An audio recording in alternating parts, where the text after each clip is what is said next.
Incomprehensible clarity. An MHRB, Syrian Rue and San Pedro report, uploaded to Shroomery on the 6th of September 2008. It began when I received my package. I knew the power that was contained within the pink powder. I respected it, feared it, but was undeniably pulled towards it.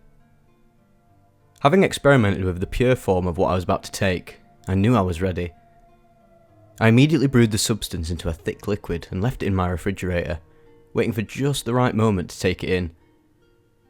I typically don't have visual trips, but I felt like this might have the capacity to give me precisely that. I waited for a day when I was in especially good spirits, lots of positive energy, as I had just picked up a new job and found a new girlfriend. The sun was shining, large cumulus clouds in the sky seen through the window. As my roommate left for work, I drank the Syrian Rue tea. I smoked a bit of green and waited. I began to feel a weight lift from me, a tingling at the top of my head, utterly divine energy waiting to be released. I snack on some of the leftover cross sections from the San Pedro cactus, about 3 inches of it. I can envision them in some kind of Mexican dish being delicious, but right now, not so much. I grabbed a 20-gram pre-measured dose of mimosa, pulled a trash can up to my space in expectation of the coming purge, and pulled back the brew quickly. The abrasive particles slid across my tongue. I washed them back with water, swished it around and closed my eyes. I know I'm going to vomit, but for now I try to focus on everything besides my stomach protests. An MC Escher starting to really pop on me. All those damn stairs leading into each other. The swans reflected as elephants. They seem to know what I'm up to. They're watching me from the dreamscape with expecting eyes, sizing me up. My stomach lurches and I feel a pressure in my throat. Not yet. Focus on distracting myself. A cigarette. The habit disgusts me, but it sounds like just what I need right now. I head outside and pull in the toxic smoke. So relaxing, but I can tell the second I stop sucking it in, my stomach is going to tell me to go to hell. Oh well, don't focus on that right now. God damn, life is beautiful. I lay in the grass and stare at the clouds. I watch my own micro clouds dissipate into the macro above. Who knows where that'll end up? I put out the cigarette in the grass. That tree never looked so alive. Okay, it's time to go back inside. I head back in and grab a large glass of water. Turns out I didn't need that trash can. I've got control of this. Into the bathroom. Alright, countdown is a go. I know it's coming, might as well help it along. Over the toilet, finger in my throat. One quick stream of black. Blech. Down some water, stick my finger down my throat again. Might as well make sure it's all gone.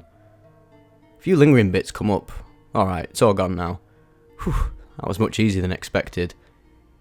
I brush my teeth, remove all traces of the bile and irritating particles from my mouth. The shower sounds refreshing right about now. I turn off the lights and sit cross-legged in the shower. Visions of the tree of life entering my psyche as the water bounces off my flesh. It's peaceful, utterly placid, and my mind begins to drift. Suddenly from the top of my vision come none other than Jesus Christ, crucified on a Technicolor cross. There is no darkness here any longer. Looking at me and knowing, holy fucking shit, radiating energy like a star through the human dimension, like pure beauty warming my soul. Come on now, Jesus, you know I don't buy into all that now. I acknowledge your spirit in my heart, what more do you want? No answer, just a revelation. We've known the entire story all along. This was all, everything, planned out. Visions of pyramids, wars, slaves, metropolises and dragonflies. All of these things were predicted long ago. How long have we had this map for? Why don't we all just get to the goddamn point? Suddenly, I'm a young child lost at a carnival. The outlines of everything are made out of light, but the overall presence is one of darkness. What's going on here? A clown beckons me to follow him, grabs my hand, pulls me forward through a series of tunnels lined with every sort of useless carnival widget and refusing to slow down despite my resistance. Where the hell are we going? I get a bad feeling about this. I've always hated clowns. Emotions, they're toys. We go through a doorway. He releases my hand and jumps to the side. A gigantic spike on a pendulum swings into me. Suspended from the ceiling, It tears the doorway to shreds. Ah, damn it. Should have known that clown would trick me. Now I'm impaled, being flung around in circles on this damn thing. It loops around and around, gaining momentum. I am so disorientated right now, and I can feel myself sliding off the spike. It reaches a pinnacle, and I'm flung over the carnival into the clouds. I'm soaring with no control, with the air rushing all around me, filling my sinuses, and I feel very much like a bird at this point, until gravity takes hold. I see a mountain below. No, a volcano. I land into it, and am absorbed by the magma within. The clown is at the rim of the volcano, smiling down at me, looking quite content with himself. Feeling my body disperse into the Earth's bloodstream and utterly dissolving into void. So that's it. I'm just some kind of ritual sacrifice in your twisted carnival. I've had enough of these shenanigans. I feel the sides of the shower turn on the light. The visuals disperse, and I'm left only with the bathroom, which has attained great clarity but is utterly unremarkable. The visions I've had are still overwhelmingly on my mind. I know I won't ever forget them. I dry my body off and head out into the living room. I feel utterly calm, despite the intensity of what I've experienced. I breathe. Everything breathes as well. It's all alive, and I'm particularly aware of that fact right now. Surrounded by artifacts of consciousness. I feel very grateful to be alive and experiencing this world. I drink some orange juice, head outside into the divine sunshine. Everything is beyond beautiful. I close my eyes, drift into the sounds of the city and the life all around me. This was all planned.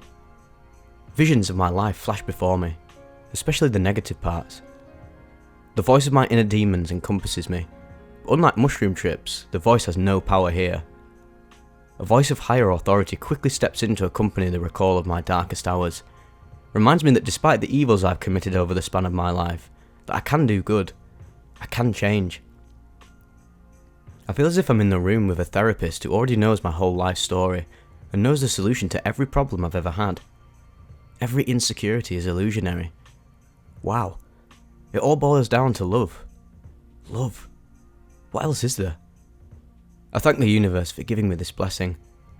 Every moment of this experience, a weight is being lifted from me, and I don't know how long I sit in the grass drifting through my life, guided by this wise teacher.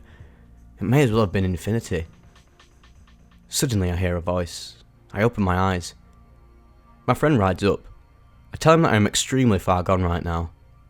It's true as well, but I've taken so much from this experience, I decide to invite him in despite my desire to continue my solitary trip, and we sit for a while, discussing life and the universe. I begin to come down. I feel like my soul has been cleansed. I tell him about the brew. He's interested.